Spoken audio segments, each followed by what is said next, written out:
가기사는 증시 각도기. 안녕하세요. 증시각도TV 시청자 여러분, 투자자 여러분, 도기말 여러분, 10만 금융연사 여러분 모두 반갑습니다. 9월 10일 목요일 아침 미국 마감으로 함께하는 각도기 곽상준입니다. 네, 자 오늘 장 한마디. 오라클의 미친 실적에 AI의 열풍을 잃는다. 네.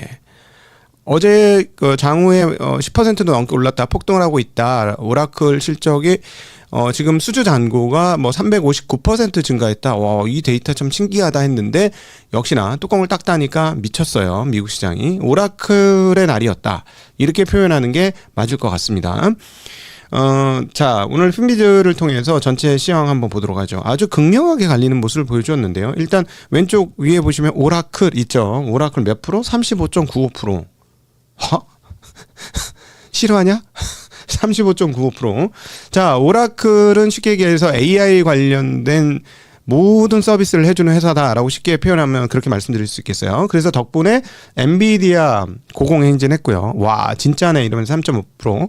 그러니까 경쟁자인 브로드컴, 오, 그러면 우리 시장도 더 커지겠네 하면서 무려 10% 가까이 상승을 했습니다. 반면에 애플, 이번에 아주 어제 말씀 잘 들었는데 아이폰 슬림이 아니라 아이폰 에어였어요. 좋겠던데? 굉장히 좋겠던데? 아이폰 유저는 사겠던데? 일단 가볍고 그럴 것 같아서. 배터리도 비슷하고 그러면 죄송합니다. 아주 좋을 것 같은데? 근데 3% 빠졌습니다. 왜 그럴까요? AI가 아니잖아, 이렇게 된 거고요. 자, 아마존은요. 오라클이 사업의 영역을 넓혀서 아마존이 하고 있는 데이터 센터 쪽으로 계속 그렇게 퍼져나가고 있는 거죠. 경쟁자의 출현입니다. 네, 메타도 일종의 약간 경쟁자의 출현, 뭐 이렇게 보시면 될 것 같아요. 자, 이런 흐름들이 나타나면서 이런 극명한 대조를 이루는 흐름을 보여주었다. 그러나 어쨌든 시장 전체적으로는 오라클 효과가 작동을 했다라고 말씀드릴 수 있겠습니다. 자, 오라클이 뭐 하는 회사냐? 자, 클라우드 서비스, 데이터베이스 솔루션, 엔터프라이즈 소프트웨어, AI 및 자동화, 컨설팅, IT 서비스, 하드웨어 관련된 서비스, 이런 걸 합니다. 그러니까 쉽게 얘기하면은 이제 기업을 하는 사람들이 뭔가 이제 IT 솔루션 도움을 받고 싶을 때 전화하는 곳이 오라클이에요. 그래서 포춘 100대 기업이 모두 고객이고요. 그다음에 한국의 주요 기업들도 다 오라클의 고객입니다. 자, 이게 이제 무서운 거죠. 자, 엔비디아의 고객은 누구죠? 데이터 센터들이에요. 그죠? 그러니까 예를 들어서 아마존, 그다음에 뭐 구글, 그다음에 XAI 뭐 이런 회사들이 이제 그걸 구축을 하고, 여기서 이제 우리는 이제 통신으로, 이거 이제 애플이 만든 세상 아니야. 하드웨어 없이 통신으로만 하는 거. 그러니까 애플 처음에 컴퓨터 그 신형들 보면 되게 황당하죠. 옆에 꼽을 게 없어, 꼽을 게. 프로만, 그 맥북 같은 거 프로만 있지, 이거 에어 같은 거 꼽을 데가 없어. 전원선 하나하고 없네. 뭐지? 처음에 아주 옛날에 그랬어요. 그러니까 이게 결국 전부 다 깔끔하게 가고 간단하게 하고, 사실상 이게 지금 세계적인 대표 기업들의 핵심 아이디어 중에 하나가 뭐냐면 simplicity예요. 단순함이거든요. 이 단순함을 거의 원조격이 애플이지. 애플이 그렇게 해서 그 단순하고 그걸 다 뒷단으로 넘긴 거예요. 그 뒷단이 뭐다? 클라우드다. 그래서 클라우드를 막 이렇게 했는데 기업들도 그러니까 따라가잖아. 따라가서 우리도 그러면 그렇게 해서 클라우드로 넘어갔는데 어떻게 하지? 이런. 이거 어떻게 하지? 이거 어떻게? 김 부장, 이거 알아요? 네? 잘 안 들리는데요? 김 대리, 좀 알아? 이거 우리 저기 다 저렇게 한다는데 우리 그 소프트웨어 이거 어떻게 알아? 이런 분위기잖아요. 기업들이 이런 분위기니까 그러면 야, 이거 어떻게 좀 해봐 했더니 오라클이라는 기업이 서비스를 다 해주는데요. 해가지고 그래, 그럼 불러와. 그런데 큰 기업이니까 더럽게 비싸겠네. 막 이렇게 불렀는데 이제 사장들은 계산하고 저거 전용 사원 쓰려면 2-3명 더 있어야 되고 그 비용 저 한 사람 비용이면 될 것 같은데 오케이 쓸게요, 이렇게 되는 거예요. 기업은 이런 판단을 하니까 이 기업들이 오라클에 고게 된 거고. 근데 문제는 뭐냐면 이게 갑자기 AI가 뻥 터지면서 없던 시장이 생긴 거잖아. 그러니까 기업들 입장에서는 사장들이 김 부장 이건 뭐야? 이렇게 물어봤는데 이건 이거고 이건 이건데 나중에 보니까 틀린 거야 데이터가. 이거 맞아? 이거 정확히 맞아? 이렇게 됐는데 갑자기 AI라는 게 생겼어. 이렇게 물어봤어. 처음에는 막 틀린 대답하다가 이렇게 하니까 비슷하네. 이게 이런 거구나. 이렇게 된 거죠. 그러니까 갑자기 기업의 수요가 폭발하고 있는 거예요. 그래서 우리도 AI 쓰지 뭐. 그래서 어디가 난리 났어? 신입사원계가 난리가 난 거지. 이제 사실은 신입사원들이 잡무를 해주면서 성장을 하는, 이렇게 자기가 이렇게 경력을 키워가면서 나중에 전문가로 이렇게 발돋움하는 거 아닙니까? 근데 그래서 야 이것 좀 알아봐봐, 야 이것 좀 알아봐봐, 이렇게 해서 그거를 받아가지고 잡무를 하다가 이렇게 성장을 해가지고 나중에는 이건 이거예요, 저건 저건, 딱 얼굴만 봐도 이건 이거예요, 이렇게 되는 거잖아. 과장 차장 되면 그렇게 되는 거잖아. 근데 그거를 AI가 대신하고 있는 거죠. 그거를 보니까 이게 비용이 덜 드네. 그러니까 빠르게 전환되고 있는 겁니다. 근데 이게 지금 오라클로 넘어왔다라는 건 실전이라는 얘기죠. 처음에 계속 긴가민가 했었는데 오라클의 지금 상황이 어떻게 되냐. 앞으로 지금 현재 회계 연도의 예상 수익이, 클라우드 인프라 수익이 103억인데 앞으로 5년 후 2030년에 얼마를 예상했냐면 얘들이 1440억 달러를 예상했어요.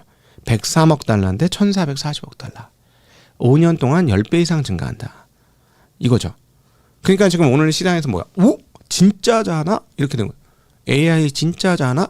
하면서 지금 난리가 난 거죠. 자, 그럼 여기서 잠깐, 아까 엔비디아 브로드컴 많이 올랐죠. 그럼 또 누가 오를까? 여러분? 제가 계속 그러잖아. 삼성전자 주주분들 마음 편하게 있으세요. 괜찮아요. 괜찮습니다. 제가 작년도에 제가 답답해갖고 미치는 과정에서 삼성전자를 비난을 많이 했죠. 그럼에도 불구하고 이 포지션을 풀지 못하는 이유 중에 하나는 그래도 30년 저력의 회사인데 설마 했는데 딱 작년도 3분기에 전영현 사장이 딱 왔잖아. 그러니까 이거 우리끼리 얘기인데 저기 똑똑하신 분들 정말 미안하고요. 여러분들 능력은 대단하신데 이상하게 삼성전자 컴플렉스가 있어. 이 S대 출신들이 이렇게 하면은 뭔가 말아 드셔. 후루루 짭짭. 회사가 그냥 후루루 짭짭해서 거의 망조가 났어. 그러다가 지금 전영현 사장님의 H공대 분들이 오면은 뭔가 이렇게 빌드업을 새로 해. 빌드업이 새로 됐습니다. 왜? 제가 작년에 계속 말씀드렸잖아요. 삼성전자 원시 실패하면 끝이다. 어떻게 해서 마음이 내가 비싸게 산 것도 아닌데 나 진짜 미치겠네 진짜. 이런 상황이었죠. 이런 상황이었어요. 근데 원시 딱 나왔죠. 그래서 저희가 물타기를 했죠. 5만 원대. 예, 이건 1위라서 아마 원래 이제 앞으로 이런 거 종목 관련된 언급은 못 드려요. 저희는 이제 전문 회사 직원이기 때문에 못 드리는데 설마 1위 업체 얘기한 것 때문에 잡아갈까? 옛날 얘기, 지금 얘기 아니고 옛날 얘기. 그러니까 근데 원씨가 만들어졌어요. 원씨가 만들어졌고 수율이 어디까지 지금 70% 수율 얘기가 나와. 진짠가? 는 모르겠어. 그건 어떻게 알겠어. 근데 하여튼 설레설레 이렇게 귀로 들려오는 게 70% 수율 얘기가 나오고 있어요. 자, 그러면 조금만 더 가면 됩니다. 사실은 95%까지 가야 돼요, 수율은. 근데 원씨 70% 정도 나오면 요걸로는 HBM 만들 수 있단 말이야. 요걸로는. 원B는 아예 못 만들고 원A로는 어렵고. 근데 원C가 이렇게 나오면 HBM 다음 거 만들 수 있으니까. 자, 근데 지금 오늘 드리고자 했던 핵심은 뭐냐면 AI와 AI 클라우드가 이렇게 발전을 하면 HBM 수요량은 폭증하는 상태가 몇 년간 계속 간다는 얘기죠. 그죠? 지금 보면은 오늘 보시면 아까 핀비즈에서 보시면은 GPU 만드는 업체들 다 올랐잖아요. 엔비디아, 그다음 브로드컴, 그 밑에 AMD, 그 옆에 또 MU, 마이크론 테크놀로지도 올랐죠. 연계된 회사들이에요. 연계된 회사들. 예. 그러니까 실질적으로 근데 이게 되게 웃기는 게, 자 봐요. GPU는 엔비디아도 만들죠, AMD도 만들죠, 브로드컴도 만들죠. 뭐 그렇죠. 그다음에 테스토렌토 이런 데도 만들겠지. 뭐 비슷한 거를. 근데 HBM은요. 못 만들어. 만들 수 있는 회사가 정해져 있어요. 물론 삼성 CXMT가 나중에 창신 메모리 이런 데가 쫓아올 가능성은 있지만 이거는 조금 한국 저기가 가지 않는 한 엔지니어들이 가지 않는 한 못 만들 거라고 봐요. 그러니까 아마 창신 메모리 같은 데에서는 한국 엔지니어 막 5배, 10배 주고도 데리고 가고 싶겠지. 근데 어찌되었건 그래서 이제 한국에서 그 직원 관리 잘 해주셔야 됩니다. 근데 이 HBM은 계속 팔린다. 여기도 쓰고 저기도 쓰고. 왜냐하면 공용품이거든. 공용품. GPU 공용품이 HBM과 또 이제 뭐 또 얘기 나온 GDDR7 뭐 이런 것들이니까. 예, 그래서 이제 한국 업체들도 나쁘지 않다. 이 말씀을 잠깐 드린 거고요. 왜 이렇게 드리냐면 하이퍼스케일러들이라고 하는 그 대형 업체들의 지금 AI 관련 캐펙스가 얘기가 돌고 있는 게 얼마냐? 2조 달러랍니다. 아, 진짜. 하기야 나같이 그 컴맹도 쓰니까 저도 오늘 아침에 벌써 몇 번 쓰고 왔어요. 오라클 분석한다고. 오라클 뭐하는 뭐지 이러면서 여러 번 물어봤어요. 그러니까 저 같은 그 컴맹이 쓰는데 일반인들은 얼마 많이 쓰겠어. 그치? 그러니까 하이퍼스케일러의 AI 캐펙스가 2조 달러 이를 수 있다. 이런 얘기가 나오는 거고요. 자, 이게 이제 오늘 미국 시장의 핵심적 가장 중요한 포인트였고요. 실제로 이제 데이터 나온 거는 생산자 물가지수가 나왔어요. 이 생산자 물가지수에 나와서 여러 가지 지표들이 막 다 움직였는데 생산자 물가지수가 근데 이거 우리 채널에 있는 희망 금융전사분들은 다 알고 있었죠. 이번 생산자 물가지수는 볼 거 없다. 우리 이미 얘기했어요. 왜? 지난달에 미친 듯이 높게 나왔잖아. 그래서 오늘 볼게요. 생산자 물가지수가 2.6% 나왔습니다. 그리고 전월비는 0.1% 나왔는데 그 전월달이가 더 중요해. 전월에 0.9% 나왔거든. 근데 이거 0.9%가 0.7로 떨어졌네.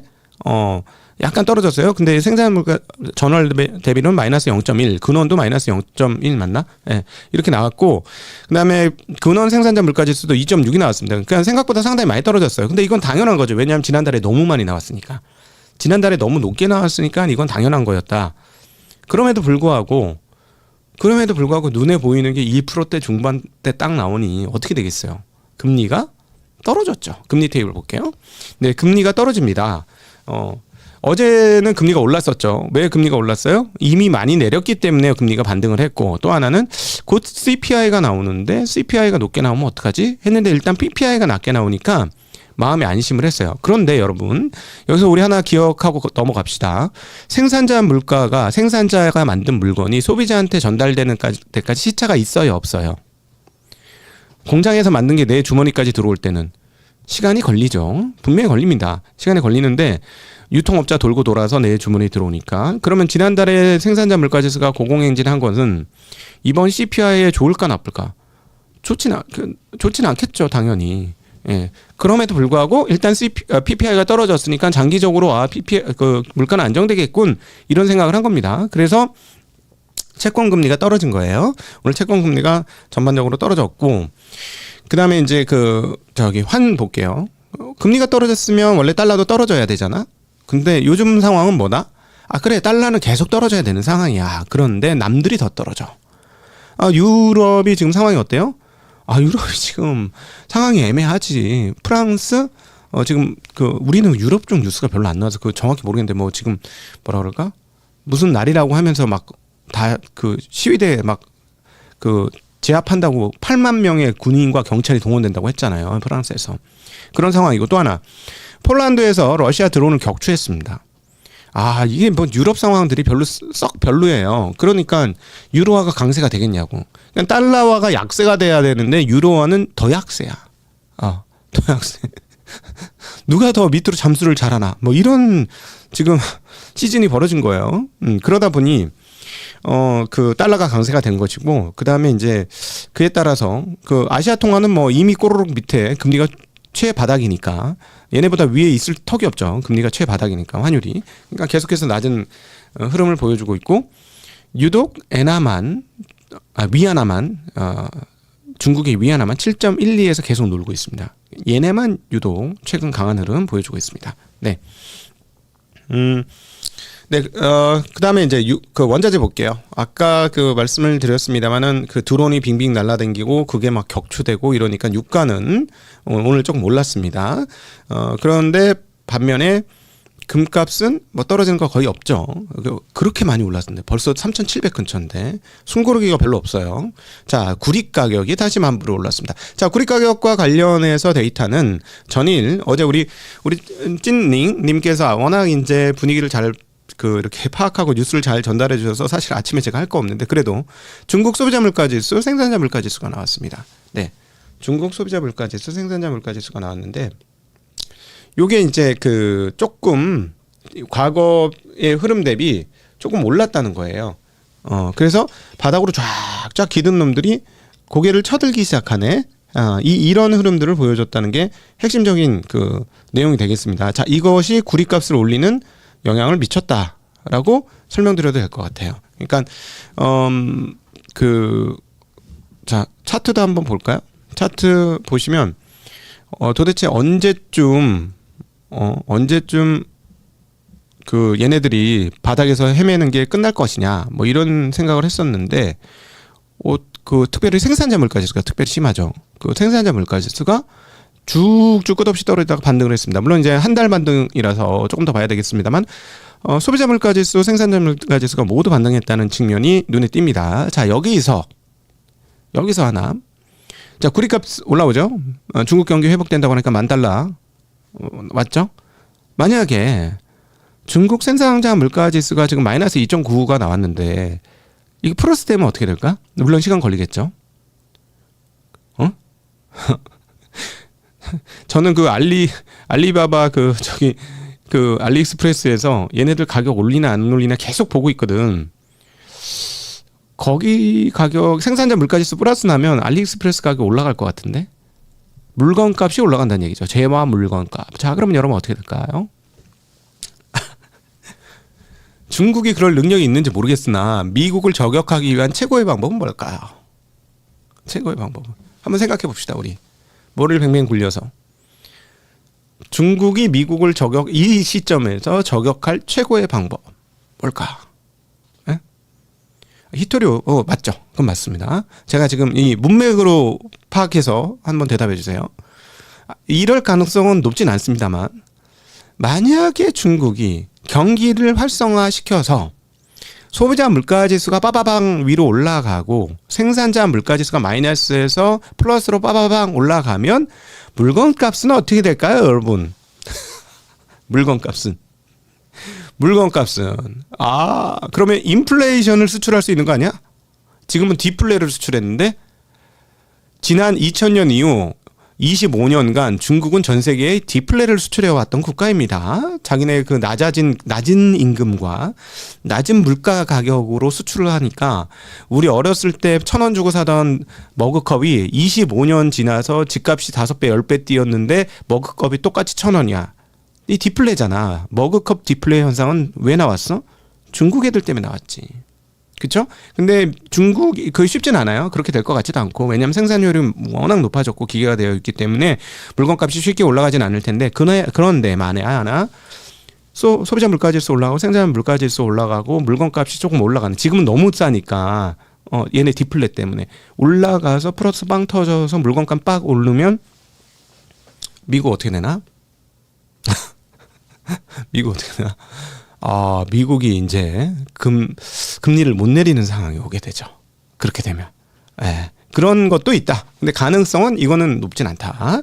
이렇게 보시면 되겠어요. 뭐 그런 세상도 있다는 거지. 그죠? 그런 세상도 있다. 자, 근데 어쨌든 슬금슬금 통화 가치가 하락한 것들이 재화 가격, 그러니까 원자재 가격 쪽으로 계속해서 반영이 되고 있고요. 그러면서 드디어 구리도 우리 계속 간다 그랬잖아. 이게 원자재 가격 계속 올릴 수밖에 없다. 통화 가치 하락으로. 자, 그래서 우리는 그럼 어디다 피해 있어야 되냐? 원자재를 살 거냐? 너무 어려운 거 하지 마시고요. 그냥 한국 주식이 지금 정책 변화가 일어나잖아요. 지금 3차 상법 개정 나오잖아요. 지금 아직 이거 지금 되게 좋은 어제도 분명히 똑같이 얘기했지만 좋은 토양이라는 게 한국 주식시장 안 좋게 보잖아, 사람들이. 괜찮다니까, 이거는. 우리 심리지표, 내가 다른 건 몰라도 심리지표 있는 데는 약간 일가견이 있잖아요. 사람들이 한국 주식시장 안 좋게 볼 때까지는 진입해도 괜찮아. 고점이지만. 근데 언제가 위험해? 우와, 한국 시장이 최고예요. 막 이러면서. 갑자기 제가 막 연예인 반열에 올랐다. 그럼 여러분 어떻게 해야 된다? 다 튀어. 도망가. 이거지. 탈출해. 이렇게 된 거야. 갑자기 각도기가 어깨에 익숙해지면서 저놈 봐라. 제가 야, 저놈이 저렇게 유명해졌어? 세상 참 별일이네. 이럴 때 탈출하셔야 돼요. 그죠? 그때 탈출하셔야 됩니다. 아니면 그 금융적으로는 무슨 일이 벌어질까요? 그러면 경기 활성화 됐겠지. 그리고 붕붕 뜨겠지. 그럼 뭐가 돼? 뭐가 이루어질까요? 붕붕 뜨는 활성화가 나왔으면 뭐가 되겠죠? 금리가 올라갈 겁니다. 금리가 올라가는 걸로 표시가 나겠죠. 금리가 오르면서 각도기가 막 뿜뿜거리기 시작해. 재수없어. 뭐 이런 상황이 와. 탈출이에요. 여러분 탈출하셔야 됩니다. 네, 그렇게 하셔야 됩니다. 근데 지금은 아니라는 거. 지금은 여전히 듣보잡이잖아. 듣보잡이고 게다가 한국 시장도 그냥 바보 같은 시장이고, 물론 이제 미국 시장이 워낙 좋으니까, 상대적으로 너무 좋으니까 그렇긴 한데 하여튼 네, 그렇다는 거 같이 기억해 주시면 좋을 것 같습니다. 자, 그리고 요 상황 지금은 이제 그 연준 FOMC가 이뤄지기 직전이기 때문에 관련된 인사의 발언은 하나도 없고 트럼프의 발언만 있었습니다. 생산자 물가지수를 보고 우리 트럼프께서 뭐라고 하시겠어요? 미스터 투 레이트. 인플레 없어. 이렇게 되는 거지. 무슨 인플레 없어.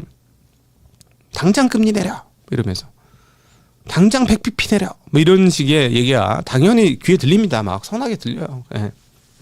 그런 상황이다라고 보시면 되겠고, 재미난 뉴스를 하나의 박승현 애널이 전해주고 있습니다. 서브프라임 대부기업 트리컬러가 파산했다는 뉴스 전달하고 있습니다. 의미 있죠? 일단 금리가 높기 때문에 그런 거. 그다음 미국의 사업부동산 또는 부동산 쪽 시장이 좋지 않다라는 거, 그런 거 느낄 수 있죠? 네네, 그런 것도 느낄 수 있는데 어찌되었거나 한쪽에서는 위험 요인도 있다라는 사실 알아주시면 좋을 것 같고, 그 다음에 미국은 금리가 떨어지는 상황이다. 자, 그럼 미국이 금리가 떨어지면 달러 값도 떨어질 것이다. 자, 그러면 상대적으로 달러를 보유하고 있는 사람 입장에서 어디에 투자할 것인가 라는 고민이 생기지 않을까요? 그런데 여기에 갑자기 한국이 적정 투자 대상으로 점차 변화하고 있다라는 거죠.